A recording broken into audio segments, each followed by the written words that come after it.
Students, Carnot cycle. Carnot cycle जो है बहुत ज़्यादा इंपॉर्टेंट साइकिल है। ये आपके मैकेनिकल इंजीनियरिंग में ऐसा नहीं कि सिर्फ एक सब्जेक्ट में हो, यहाँ पर बहुत सारे सब्जेक्ट्स में कार्नोट साइकिल है। डिफरेंट सब्जेक्ट्स में है, बट सबका कॉन्सेप्ट सेम ही है, प्रोसेस सेम ही है, सब चीज़ें सेम है। तो इस वीडियो में आपको पूरा इजी करके कार्नोट साइकिल बताने वाला हूँ। वीडियो को आप एंड तक देखना, और वीडियो अगर आपने एंड तक देख ली ना तो आपको कोई दूसरी वीडियो देखने की भी जरूरत नहीं पड़ेगी। आपके दिमाग में पूरी तरीके से फिक्स हो जाएगी, बैठ जाएगी। ठीक है, तो वीडियो को शुरू करते हैं। और अगर दूसरी साइकिल्स आप देखना चाहते हैं जैसे रैंकाइन साइकिल, जनरेटिव साइकिल, उन वीडियोस की मैंने क्या किया है कि प्लेलिस्ट की लिंक डिस्क्रिप्शन में दी है, तो वहां जाके आप वीडियोस को देख सकते हैं। हम आते हैं हमारे कार्नोट साइकिल पे। देखिए, मैं सबसे पहले आपको डायग्राम के थ्रू बताऊंगा पूरी प्रोसेस। ज्यादा कुछ नहीं है, टफ नहीं है, बस आप अगर लाइन बाय लाइन जो जो मैं बताता जा रहा हूँ उस तरीके से आप करेंगे तो ईजी पड़ेगा। मैं थोड़ा सा मेरा डायग्राम अच्छा दिखे इसलिए मैं थोड़ा सा स्केल का यूज कर रहा हूँ, अदरवाइज स्केल का यूज नहीं करता मैं। देखिए, मैं थोड़ा सा अच्छा दिखना चाहिए इसलिए मैं क्या कर रहा हूँ कि स्केल का यूज कर रहा हूँ। और बेसिकली आपको ये तो पता ही है कि जो हमारा ये डायग्राम है, सॉरी ग्राफ है, वो हमेशा पीबी और टीएस कार्नोट साइकिल में दो डायग्राम बनते हैं। एक पी और वी के बीच में होगा और एक टी और एस के बीच में होगा, यानी कि टेम्परेचर, एंट्रोपी, प्रेशर और वॉल्यूम के बीच में। उसके बाद यहाँ पर एक लाइन अगर आप इस तरीके से बना लेंगे सबसे पहले, तो आपको ग्राफ बनाना इजी हो जाएगा और अच्छा भी लगेगा। इस तरीके से देखिए, अगर आपने लाइन बना ली, अब क्या करना है कि आप यहाँ पर इस तरीके से एक लाइन ड्रॉ करिए। ठीक है, और नीचे भी यहाँ से थोड़ी सी आगे पे यहाँ से लाइन ड्रॉ कर दीजिए। अब इसको एक कर्व से मिला दीजिए। ये आप देख रहे हैं, इस तरीके से आप मिला दीजिए और यहाँ के एक दो मिटा दीजिए और लगे कि दो अलग अलग ग्राफ है, इस तरीके से। और यहाँ पे आप क्या कीजिए कि इस तरीके से आप बना दीजिए। ये हमारा क्या बन गया, पीवी और टीएस डायग्राम बन गया, है ना।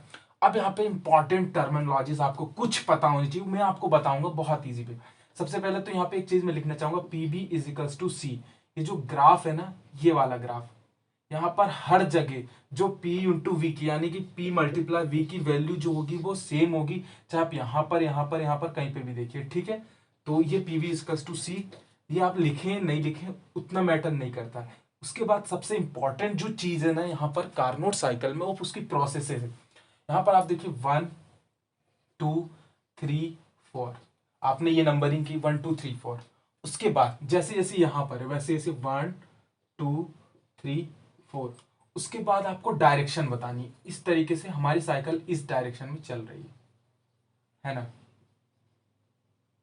देखिए कितना इजी होगा, इससे प्रोसेस लिखना बहुत इजी हो जाएगा। ये देखिए, हो गया इस तरीके से। अब इसके बाद कुछ चीजें, अब यहां पर क्या होता है कि ये जो कार्नोट साइकिल है बेसिकली मैं यहां पर आपको थर्मल के लिए बता रहा हूं। ठीक है, तो थर्मल में क्या होता है कि जो ये वाली प्रोसेस होती है 4 to 1, यहां पर हम क्या करते हैं कि हीट का एडिशन करते हैं। यानी कि हम यहाँ पर Q1 को देते हैं, टेम्परेचर 1 हो जाएगा। और यहाँ पर जो 2 से 3 की है, यहाँ पर क्या होता है, ये टेम्परेचर T2 यानी Q2 ये हो जाएगा। यानी कि यहाँ पे हीट क्या हो रही है, क्यूटी इजकल्स टू क्या होगा, हीट रिजेक्शन। ठीक है, तो आपने इतना यहाँ पर डायग्राम बना लिया, इतना है। अब यहाँ पर सब चीजें सेम है। ये आपको पहली एक और चीज बता देता हूँ, ये पी मैक्स है। ठीक है, ये पी मिनिमम, ये तो आपको पता ही होगा। ठीक है, और यहाँ पर क्या होगा, देखिए ये जो है, ये वाला पॉइंट और ये वाला पॉइंट, ये मैं आगे बता देता हूँ, यहीं पर बता देता हूँ। यहाँ पर देखिए आप, एंट्रोपी जो है S4 और S3, आप देख सकते हैं ये एंट्रोपी कांस्टेंट है। और यहाँ पे S1 और S2 ये भी सेम है, देख सकते हैं आपकी एंट्रोपी सेम है। और यहाँ पर आप देख रहे हैं प्रेशर P4 और P1 बराबर है, और यहाँ पे P2 और P3 बराबर है। इस तरीके से आप कर सकते हैं। अब हम आते प्रोसेसेस पे। अब बात करते हैं प्रोसेस की, जो कि सबसे इंपॉर्टेंट है। प्रोसेस नंबर 1, यानी कि सॉरी 1 नहीं, प्रोसेस क्या होगी, प्रोसेस यहाँ पर 1 से 2, यानी 1 से 2। तो अब 1 से 2 प्रोसेस में देखिए क्या क्या चीजें हो रही हैं। सबसे पहली चीज आप देख सकते हैं यहाँ पे 1 से 2 में क्या हो रहा है। वॉल्यूम की बात कर लेते हैं, हमें यहाँ पे 4 5 चीजों के ऊपर लिखना, वॉल्यूम, प्रेशर, टेम्परेचर, एंट्रोपी, और हमारा यहाँ पे जो भी क्यू है, ठीक है, इन 5 चीजों को लिखना है यहाँ पे हो क्या क्या रहा है। तो सबसे पहली चीज आप यहाँ पे देखिए कि जो P1 यानी कि 1 से लेके यहाँ पर मैं वॉल्यूम की बात करूं तो वॉल्यूम आप देख रहे हैं कि बढ़ रहा है, यानी कि V1 और से V2 की जब और जा रहे हैं तो हमारा वॉल्यूम बढ़ रहा है। पहली चीज ये प्रोसेस हो गई हमारी। दूसरी चीज आप प्रेशर को देखिए, P1 से और 2 तक आप देख सकते हैं जो प्रेशर है वो क्या हो रहा है, कम हो रहा है, यानी कि P1 से P2 की ओर प्रेशर हमारा डिक्रीज हो रहा है। दूसरी चीज इतना लिखा। अब बात कर लेते हैं हमारे किसकी, टेम्परेचर की। आप देख रहे हैं टेम्परेचर आपको दिख रहा है घट रहा है, यानी कि T1 जो है वो डिक्रीज हो रहा है। अब बात करते हैं एंट्रोपी की। एंट्रोपी जो है S1 इजकल्स टू S2 है। तो ये हमारी क्या हो गई, फर्स्ट प्रोसेस हो गई। किसके लिए हो गई, ये हमारी क्या हुई, टरबाइन की प्रोसेस। मैंने आपको बताया था ये जो है ये टरबाइन है, यहाँ टरबाइन है, यहाँ पे क्या है आपका कंडेंसर है, यहाँ पे पंप है और यहाँ पे बॉयलर। इस चीज से आप समझेंगे तो इजी होगा आप समझना। अब एक टरबाइन की प्रोसेस हो गई। अब इसमें क्या होगा कि एक नेट वर्क होगा, मतलब कि हमें यहाँ पर वर्क डन कितना मिल रहा है। ठीक है, तो यहाँ पर क्या हो जाएगा देखिए, P1 V1 minus P2 V2 upon gamma minus 1, ये हमारा क्या है, वर्क है। ये हमारी क्या है, प्रोसेस 1 है।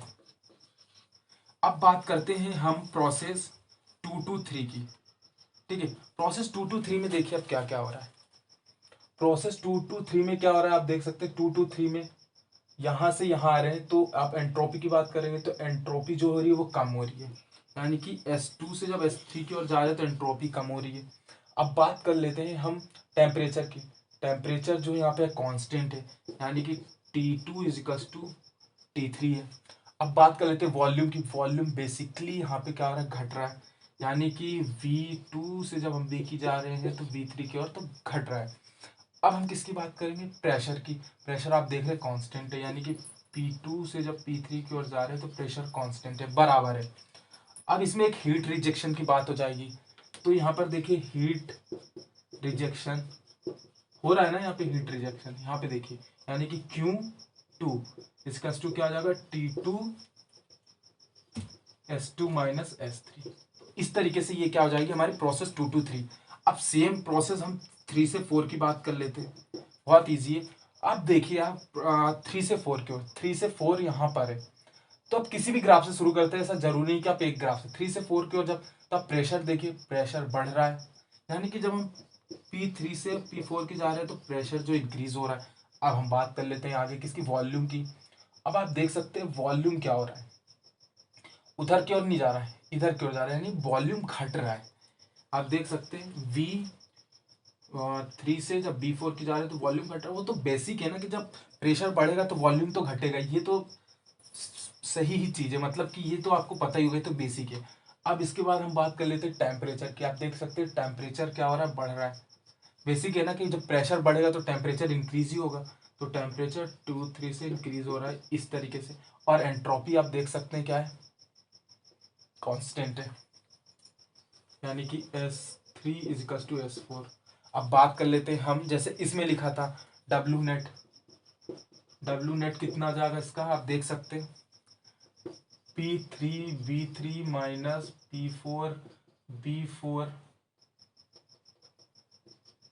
Upon gamma minus 1। इस तरीके से हमारा हो जाएगा। अब बात कर लेते हैं आखिरी प्रोसेस की, प्रोसेस नंबर 4 से 1 की, यानी कि जो बॉयलर से टरबाइन की प्रोसेस है।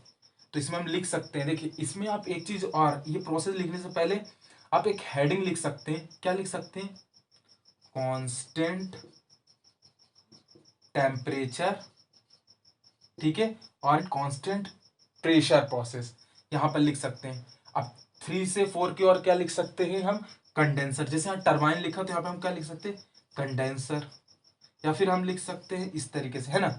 और इसमें आप ये ना लिखना चाहें, कांस्टेंट टेम्परेचर और कांस्टेंट प्रेशर नहीं लिखना है, तो आप क्या लिख सकते हैं, हीट रिजेक्शन प्रोसेस। अब बात करते हैं 4 to 1 की। 4 to 1 में आप क्या लिख सकते हैं, हीट एडिशन प्रोसेस, या फिर constant temperature and constant pressure process. इस तरीके से आप लिख सकते हैं, वो हेडिंग अच्छा लगेगा। अब 4 to 1 की बात करते हैं। आई होप आपको चीजें बहुत अच्छे समझ में आ गई होंगी। अब 4 to 1 की बात कर लेते हैं। देखिए 4 से 1 की ओर जब आप जा रहे हैं तो आप क्या देख रहे हैं कि हमारा जो प्रेशर है वो तो सबसे पहले ही कांस्टेंट है, पहले ही मैं बता भी चुका हूँ। तो P1 P4 बराबर है, और एक चीज यहाँ पे कौन सी है, कांस्टेंट प्रेशर, टेम्परेचर भी कांस्टेंट है, यानी कि T1 इक्वल्स टू T4। ये तो दो चीजें हैं, कांस्टेंट टेम्परेचर कांस्टेंट प्रेशर। अब बात कर लेते हैं किसकी, वॉल्यूम की।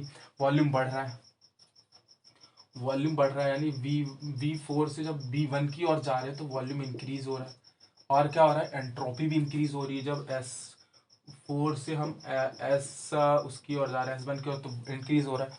अब सेम टू सेम क्या हो जाएगा यहाँ पर, हीट एडिशन, यानी कि Q1 इक्वल्स टू T1, और यहाँ पे क्या हो जाएगा, S1 माइनस S4। इस तरीके से ये क्या हो जाएगी हमारी ये पूरी प्रोसेस। और ये भी जो लिखा हुआ है ये हमारा चीजें हो गई है। मतलब इस इतना आप लिखेंगे तो आप पूरे मार्क्स यहाँ पर गेन कर ले जाएंगे। किससे, कार्नोट साइकिल से। और अगर ये साइकिल आपको समझ में आ गई ना, कार्नोट साइकिल, तो आप इसकी हेल्प से जो इसके आगे की रैंकाइन साइकिल, रीजनरेटिव साइकिल से बहुत इजी हो जाएगा। कॉन्सेप्ट सब में सेम ही लगेगा। आप देखना मेरी आगे वीडियोस बहुत क्लियरली समझाया मैंने। तो देखिए ये कंप्लीट हो गया। अब इसके बाद एक कार्नोट की इफिशिएंसी निकालने का जो फॉर्मूला है वो मैं बता देता हूँ।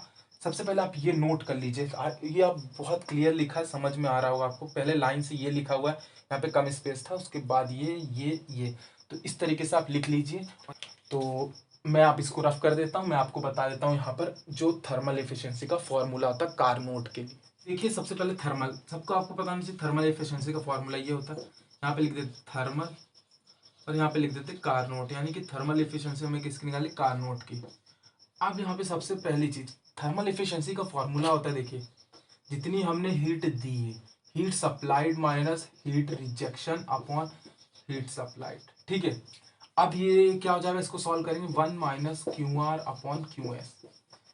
अब इसके बाद देखिए, अब ये क्या है हमारा, हीट रिजेक्शन हीट सप्लाइड। अभी मैंने इससे पहले ही आपको बताया था कि हीट रिजेक्शन कहाँ पे हो रहा था, आपका T2 पे। देखिए आप हीट रिजेक्शन यहाँ हो रहा है, तो T2 पे जब हीट रिजेक्शन हो रहा था तो इसका फॉर्मूला हमने क्या लिखा था, जो कि QR की वैल्यू क्या थी, यानी कि Q2, यानी QR की वैल्यू हमने क्या लिखी थी, हमने लिखी थी यहाँ पे देखिए T2 S2 माइनस S3। और उसके बाद जो हमने यहाँ पर Q1 लिखा था, यानी कि QS हीट सप्लाइड, ये वाला क्या लिखा था, T1 S1 माइनस S4। अब यहाँ पे आप क्या कीजिए कि ये यहाँ से वैल्यू को चेंज कर दीजिए, यहाँ सीधे ही लिखा हुआ है, तो आप देख सकते हैं S4 इक्वल्स टू S3 है, तो आप इसको क्या कर दीजिए कि इसको यहाँ पे लिख सकते हैं कि S4 इक्वल्स टू S3। और एक चीज और है, इसी से आप इसे फिर कीजिए, और S1 इक्वल्स टू S2, आप दोनों की वैल्यूज को चेंज कर दीजिए, 1 माइनस T2 अपॉन T1, और जब ये सेम हो जाएगी S2 माइनस S4, और नीचे क्या हो जाएगा, S2 माइनस S4। किसी की भी सेम कर दीजिए, मैंने इस तरीके से सेम कर दिया, ठीक है। मैंने यहाँ पे S1 की जगह S2 कर दिया, और यहाँ पर S3 की जगह S4 कर दिया, क्योंकि सब सेम है, ये कैंसिल हो जाएगा, हमारा आंसर ये बचेगा। और ये जो T2 माइनस T1 है, इसको हम लिख सकते हैं 1 minus T minimum upon T maximum. ये क्या है, थर्मल एफिशिएंसी किसकी, कार्नोट के लिए। इस तरीके से ये हमारा क्या हो जाएगा, यहाँ पर फॉर्मूला हो जाएगा, और इस तरीके से ये हमारा कंप्लीट हो जाएगा। ये फॉर्मूला उतना यूज नहीं होगा, इस चैप्टर से आप न्यूमेरिकल ना करें तो ज़्यादा अच्छा है। इस चैप्टर से साइकिल ही साइकिल आने वाली है, तो आप साइकिल पे फोकस कीजिए। आई होप आपको ये वीडियो समझ में आया होगा। वीडियो समझ में आया तो वीडियो को लाइक और चैनल को सब्सक्राइब जरूर करना, ताकि मैं और ऐसी वीडियोस आपके लिए लाता रहूं। इस वीडियो को यहीं खत्म करते हैं। Make easy learn easy.